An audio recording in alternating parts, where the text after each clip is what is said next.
오늘 찬양을 해주시는 우리 성가대 우리 찬양하는 분들에게 감사의 박수 다시 한번 하겠습니다.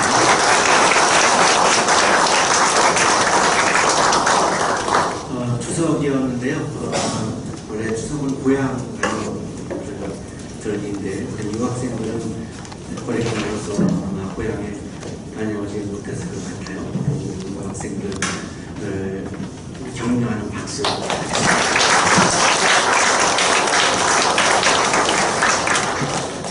우리 유학생들을 위해서 지금 이 시간에도 우리 동시통역을 우리 하고 계시는 우리 신사라 선생님이 여기 보이지 않는데요. 이렇게 한 방에서 매주 늦게 등록을 해주고 계시는 신세라 선생님에게 우리 격려의 박수 하겠습니다.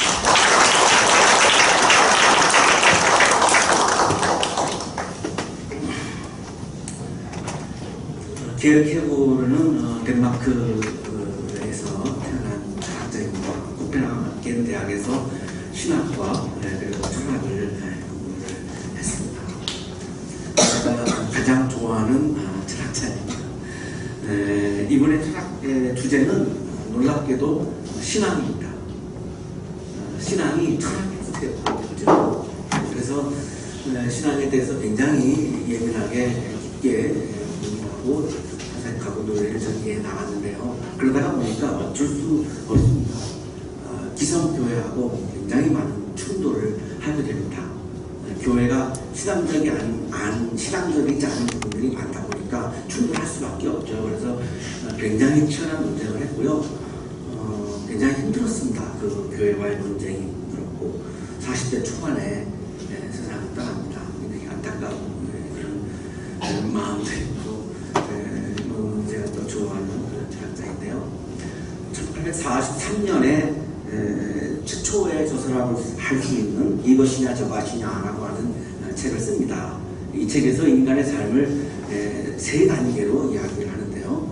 나는 어느 단계에 있는가 한번 이렇게 점검을 해보시면 좋을 것 같아요. 첫째가 심리적 단계인데 철저히 이거는 나 자신을 위해서 사는 겁니다. 그러니까 너는 고려하지 않습니다.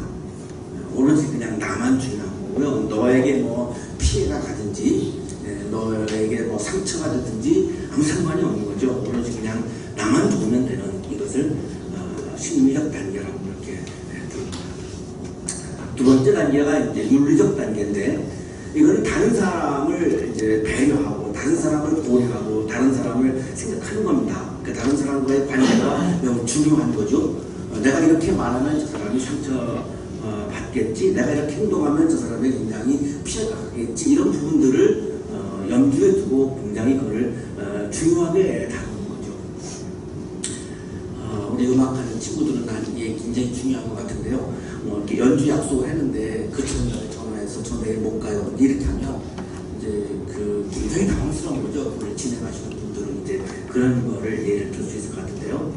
세 번째 단계가 이제 종교적 단계입니다. 이 키르케고르가 주목하는 것은 바로 이 종교적 단계입니다. 신앙이라고 하는 건데요. 나의 뜻과 하나님의 뜻 사이에서 하나님의 뜻을 선택하는 것을 말합니다. 우리 각자 다 나의 뜻이 있죠. 나의 의지도 있고요. 나의 지식도 있고, 나의 감정도 있고, 나의 의지도 있습니다. 이거를 지정의, 이걸 혼, 소울이라고 하는 건데요. 나의 자아주자. 근데 하나님의 뜻은 또 나의 뜻과 일치할 때도 있지만 다를 때도 훨씬 더 많은 거죠. 자, 그럴 때 나의 뜻을 하나님의 뜻 앞에 복종시키는 것을 신앙이다, 믿음이다, 그렇게 보는 겁니다. 결정적으로 예수님이 겟세마네 동산에서 내 뜻대로 마옵시고 아버지의 뜻대로 하십시오 라고 기도하시는데요. 그거를 말하고 있습니다. 그것이 바로 신앙이다 라고 말하는 거죠. 이 어려우니까 키르케고르가 이 종교적 단계, 신앙의 단계, 믿음의 단계에서 살아가는 것을 설명하려니까 예를 듭니다. 그 구약 성서에 나오는 아브라함을 예로 들었는데요. 그래서 이 아브라함을 예로 들기 위해서 그 다음에 쓴 책이 같은 해입니다. 1843년에 같은 해에 쓴 책이 이 공포와 전율인데요. 좀 이게 키르케고르가 얘기한 거하고 좀 다릅니다. Fear and Trembling 이외에 사실 두려움과 떨림이라고 하는 게 더 사실은 키르케고르가 말하려고 하는 거하고 맞는 것 같아요. 근데 이걸 이제 공포와 전율이라고 우리나라에서 번역을 하니까 좀 의미가 조금 이렇게 다르게 느껴지는 부분이 있습니다. 쉽게 말씀드리면 그런 거죠. 저는 오늘 설교를 하기 위해서 올라올 때 두렵고 떨리는 마음으로 씁니다. 제가 매주 이렇게 설교를 한 지가 34년이 지났습니다. 34년 동안 거의 안 빼놓고 특별한 때 빼놓고는 매주 설교를 해왔습니다. 그런데도 오늘도 저는 두렵고 떨리는 거죠. 이 자리에 있을 때 두렵고 떨립니다. 이 두려움은 뭐냐면 하나님 내 같은 죄인이 내가 설교를 해도 되는 건가요? 이런 두려움이 있는 거예요.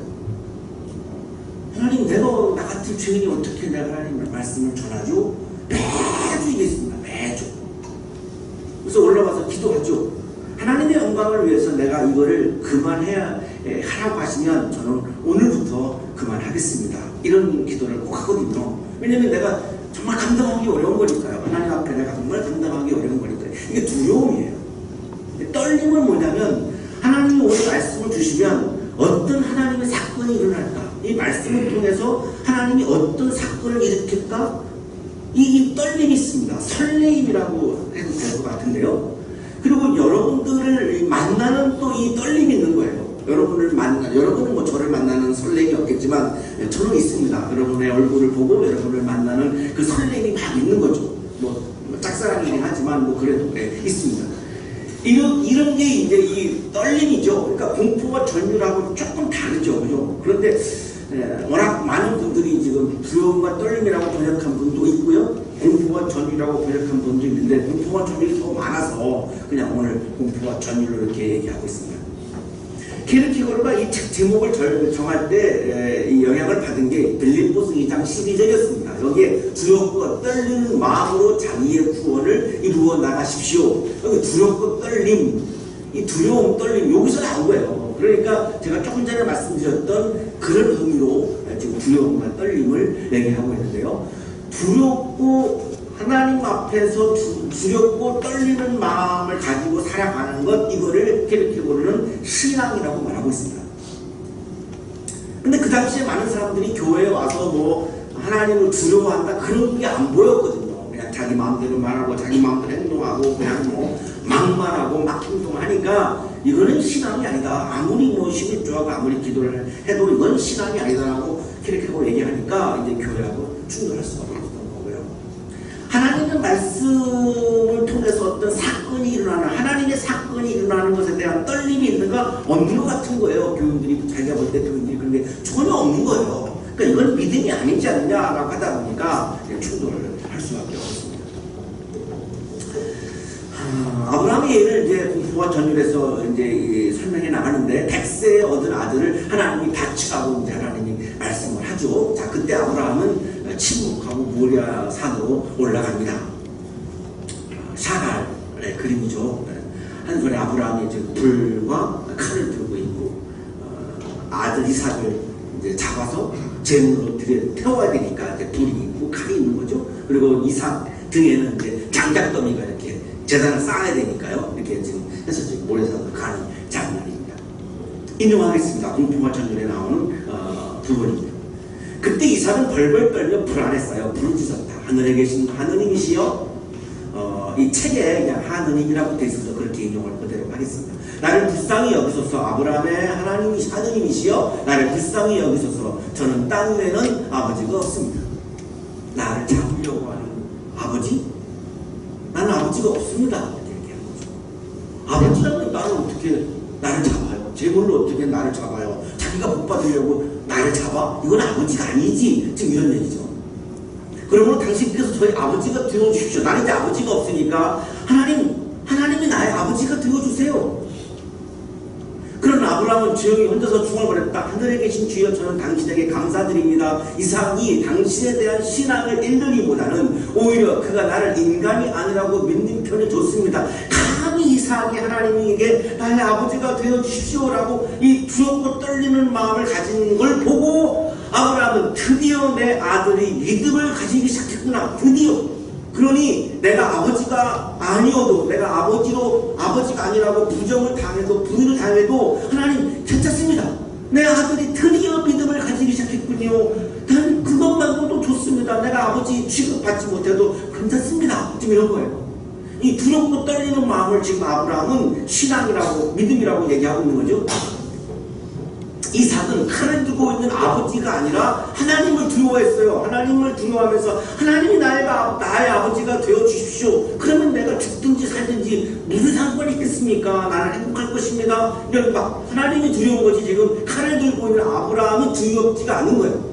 아브라함은 아들 이삭 때문에가 아니라 하나님 때문에 떨고 있는 거예요. 하나님이 설마 내 아들을 죽게 하실까? 하나님에 대한 기대가 있는 거예요. 어떤 하나님의 사건이 일어날까? 어떤 하나님의 일이 일어날까? 내가 상상지 하지도 못하는 일이 일어날 것이다 라고 하는 그런 막 설레임, 떨림이 하나님을 향한 그런 떨림이 있는 거죠. 기독교로는 이거를 신앙이라고 얘기했습니다. 아브라함이 한 일은 윤리적으로 표현한다면 이삭을 죽이려고 하는 것이고, 종교적으로 표현한다면 이삭을 바치려고 하는 것이다. 아버지의 윤리는 뭐죠? 아들을 지켜야 되는 거죠. 그런데 이게 아버지의 윤리를 포기했습니다. 그리고 뭘 했느냐? 종교적으로 신앙적으로 아들을 바쳤어요. 이건 종교적인 거죠. 신앙적인 거죠. 자, 그런데 한편에서 당신이 진짜 아버지야 라고 윤리적으로 막 공격해올 수 있는 그런 상황이죠. 그러나 아브라함은 심리적 단계, 윤리적 단계, 종교적 단계, 3단계의 삶에서 종교적 단계, 신앙의 삶을 선택했던 거죠. 얼마나 아팠을까요? 아버지로서 아들을 지켜주지 못하는 것에 대해서 굉장히 마음이 아팠을 겁니다. 그러나 신앙의 삶을 선택하는 게 더 우선이라고 생각했기 때문에 지금 아들을 바치는 것을 선택했던 거죠. 아브라함은 윤리적인 실존과 종교적 실존 사이에서 보편자와 단독자 사이에서 갈등을 했습니다. 신학파 단독자라고 하는 말을 유명한 말을 하는데 그게 바로 뭐냐면 아버지가 아들을 지키는 것은 보편적 윤리입니다. 이게 보편자입니다. 보편적 윤리예요. 그런데 단독자, 내가 하나님 앞에서 단독자로서는 내가 하나님의 뜻을 내 뜻을 포기하고 하나님의 뜻을 내가 선택하는 것을 해야만 합니다. 그러라니까 보편적 윤리를 포기해야만 했죠. 굉장히 힘들었습니다만 이걸 해내죠. 이 아브라함은 아버지로서 아들을 보호하고 지키고 살리는 보편적 윤리를 체념했습니다. 이렇게 얘기하죠. 무한한 체념은 믿음에 앞서 있는 마지막 단계다. 보편적 윤리를 체념하는 것이 있었기 때문에 믿음의 단계에 들어갈 수 있었다. 다시 말하면 보편적 윤리를 체념하지 않았다면 아브라함은 믿음의 단계에 들어갈 수 없었다라고 얘기하는 거죠. 반대로 나는 믿음으로 말미암아 일치를 얻는다. 즉 그것이 하나님만큼의 믿음만 있다면 산도 옮길 수 있다는 바로 그런 의미에서다. 아브라함은 믿음으로 말미암아 이삭을 단념하는 것이 아니라 믿음으로 말미암아 이삭을 얻었다. 그런데 하나님이 그 이삭을 살려주시죠. 아들을 포기했는데 아들을 얻었습니다. 어떤 아들, 믿음이 없는 아들이었는데 믿음이 있는 아들을 얻었어요. 하나님을 아버지로 선택한 새로운 아들을 얻은 거죠.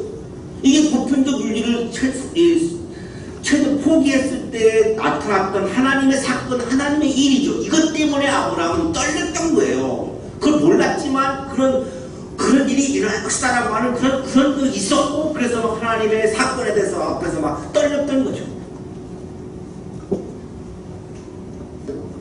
여러분이 공부를 하면서 떨리는 마음으로 공부를 하는 거죠.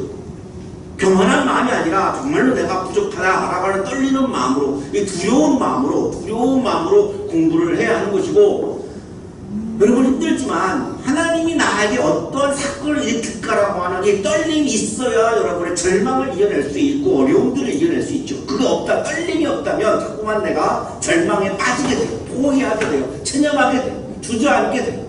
이 떨림이 나를 자꾸만 일으키는 거죠. 살인마저도 하나님의 마음에 드는 신성을 행위로 만들 수 있다는 역설, 이삭을 아브라함에게 다시 돌려준다는 역설, 이 역설을 사유는 파악할 수 없다. 믿음이라는 사유가 끝나는 것 바로 거기서부터 시작된다. 그래서 기독교로는 믿음은 역설이다라고 얘기하는 거예요. 내가 가장 낮아지죠. 기독교에서 가장 낮아지는데 높아집니다. 내가 높아지죠. 그럼 낮아져요. 이게 다 역설이에요. 예수님의 말씀 보면 다 역설입니다. 내가 높아지려고 하면 낮아지려고 하면 높아지고, 이게 하나만 봐도 신앙의 세계라고 하는 것은 역설인 거죠. 그런데 거기서 가장 중요한 것은 두렵고 떨리는 마음이 있는가 이거예요. 오늘 성서 본문은 우리에게 두렵고 떨림이 무엇인가를 분명히 말씀해 주고 있습니다. 예수님께서 가버나움으로 가십니다. 지도에서 보시면 가버나움을 갈릴리 바다 위쪽에 위치하고 있는데요. 가버나움으로 가요. 한 백부장의 종이 병들어서 거의 죽게 되어 있는데 그 주인에게 소중한 종이었습니다. 100명의 병사를 기다리는 로마의 장교예요. 이방인이죠. 예수 안 믿는 사람이에요. 하나님 안 믿는 사람이에요. 로마 사람이에요. 로마 사람. 로마의 장군, 로마의 그 장교입니다. 장교. 그런데요, 이 사람이 자기의 종을 너무나 소중하게 여겨요.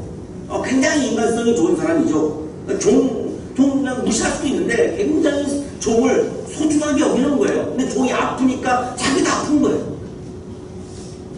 백부장이 예수의 소문을 듣고 유대 사람들의 장로들을 예수께 보내어 그에게 청하기를 와서 자기 종을 낫게 해달라고 하였다. 그런데 예수님 앞에 가가지고 직접 청을 못해요. 장로들을 보내요. 어른들을 보내가지고 대신 부탁해달라고 하는 거죠. 백부장은 이방인이에요. 유대인들을 지배하는 유대인들의 원수예요. 그래서 감히 미안하고 죄송해서 예수님을 볼 수가 없는 거예요. 유대인들을 이렇게 괴롭히는 내가 로마 장교인데 내가 어떻게 예수님 앞에 설 수가 있는가? 나는 예수님 앞에 설 수가 없지. 그 예수님 앞에 대한 두려움이 있는 거예요. 이 사람이 교회도 안 다녔죠. 물론 회당에도 안 갔고요. 그런데 나중에 주목해서 보세요. 예수님은 이 사람을 최고의 믿음의 소유자라고 얘기해요. 뭘 보시고 그러시는 거죠? 이방인인데 예수님을 향한 두려움이 있었어요. 그래서 만나지도 못해요. 얼굴을 못 봐요. 잘 감히 못 봐요. 그래서 사람들을 보내서 종을 아껴달라고 간청하는 거죠. 그랬더니 사람들이 와가지고 선생님에게서 은혜를 받을 만한 사람입니다. 우리 민족을 사랑해서 회당도 지어주고 참 친절하고 정말 인격적으로 훌륭한 사람입니다. 종의 아픔을 자기 아픔으로 느끼는 상황에서, 종이 죽게 된 절망적인 상황에서 내 종이 예수를 통해서 살아난다라고 하는 가능성을 봤어요. 이게 떨림이에요. 내가 유대인들을 괴롭히니까 두려워서 예수를 볼 수가 없는 거고, 예수님을 통해서 내 종이 살아날 거야 라고 하는 이 가능성은 바로 떨림이었던 거죠. 이 두려움과 떨림을 예수님은 믿음이라고 말씀하세요. 예수께서 그들과 함께 가시죠. 백부장의 집에 갔습니다.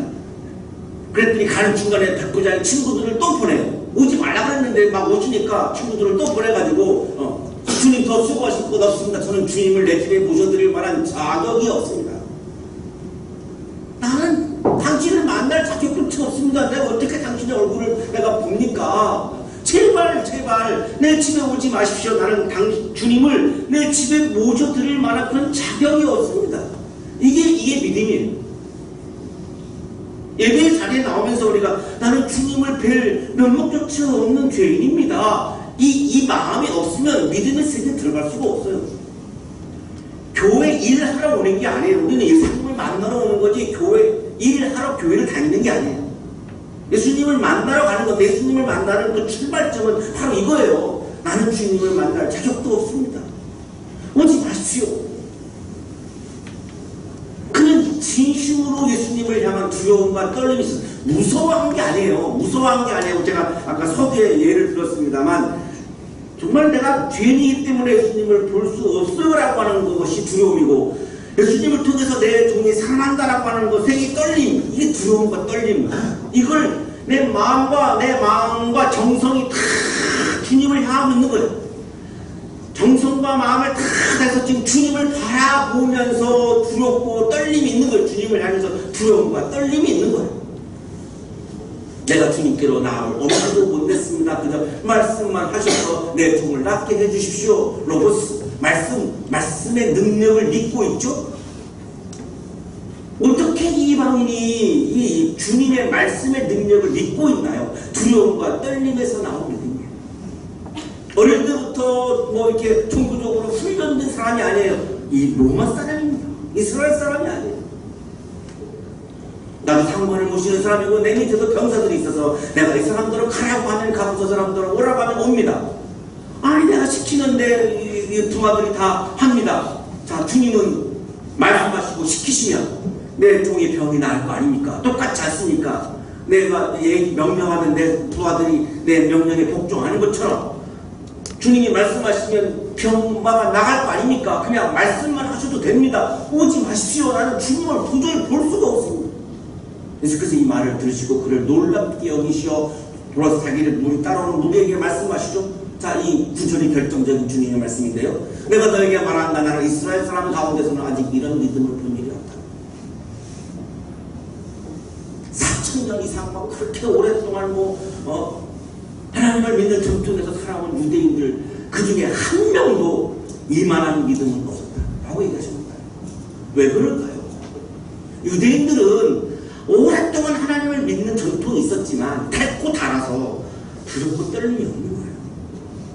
자, 이 이방인은 예수님을 향한 두려움과 떨림이 있는 거예요. 이거를 지금 믿음이라고 말하고 있잖아요. 믿음은, 예수님도 지금 믿음을 키르케고르가 정확하게 우리들에게 얘기해 준 건데요. 믿음은 뭐냐? 예수님을 향한 두려움과 떨림이다. 예수님도 지금 여기서 말씀하십니다. 두려움과 떨림이 믿음이다. 신부를 맡은 사람들이 집에 돌아가서 보니 종은 나가 있었다. 휘가 아이몬타 강벌하고 있는데요. 두렵고 떨리는 마음으로 예수를 바라보고 두렵고 떨리는 마음으로 여러분 강의실에 들어가고 아무 생각 없이 그냥 아무런 떨림도 없이 그냥 두려움도 없이 그냥 형식적으로 기계적으로 강의실에 들어가는 것이 아니라 정말로 내가 오늘 부족해서 내가 정말로 배워야지 이렇게 두려운 마음, 오늘 내가 배우면서 나의 얼마나 성장이 일어날 거라고 하는 그런 떨림, 이런 두렵고 떨리는 마음으로 강의실에 들어가는 거와 그냥 하지 못해서 그냥 기계적으로 그냥 들어가는 거하고는 정말로 하늘과 땅 차이죠. 우리 음악하는 분들은 내가 노래 한 곡을 부르더라도 한 소절을 부르더라도 정말로 두렵고 떨리는 마음, 무용을 하시는 분들은 내가 그 춤 한 사위 할 때 그 한 사위 정말 두렵고 떨리는 마음, 나에게 주어진 일들에 대해 사명에 대해서 내가 오늘도 정말 두렵고 떨리는 마음으로 내가 최선을 다할 때 나의 삶이 강건해진다고 말씀하십니다. 여러분의 삶이 강건해지시기를 축복합니다. 거룩하신 주님 감사합니다. 우리의 마음속에 주님을 향한 두렵고 떨리는 마음을 부어주셔서 감사합니다. 믿음을 주셔서 감사합니다. 이 믿음을 통하여 우리의 삶이 강건해질 것을 믿습니다. 오늘도 두렵고 떨리는 마음으로 하루를 살아가도록 믿음의 믿음을 더하여 주옵소서. 예수 그리스도의 이름으로 기도하옵나이다.